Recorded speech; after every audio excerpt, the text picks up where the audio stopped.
विदर्भ राज्य आंदोलन समितीने सरकार विरोधात बोंबाबोंब आंदोलन केलेलं आहे। अर्थसंकल्पामध्ये विदर्भाला वगळल्याचा आरोप यावेळी आंदोलकांनी केलेला आहे। स्मार्ट मीटर बळजबरीने विदर्भाच्या जनतेवरती थोपवू नये अशा प्रकारची मागणी देखील या आंदोलकांनी केलेली आहे आणि सरकार विरोधात जोरदार घोषणाबाजी केलेली आहे।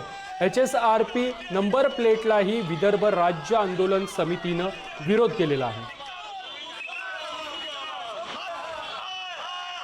आजचा जो कार्यक्रम आयोजित करण्यात आला होता तो बजेटच्या विरोधात होता। बजेटच्या विरुद्ध हे बोंबाबोंब आमची सुरू आहे। मित्रांनो, बजेटमध्ये जे काही आम्ही लोक आंदोलन करतो विदर्भवादी, त्याच्यामुळे बजेटवर असर पडत असतो। कारण की विदर्भाला जर काही दिलं नाही तर दुसरी माग लोकांची ती वेगळ्या विदर्भ राज्याची राहते।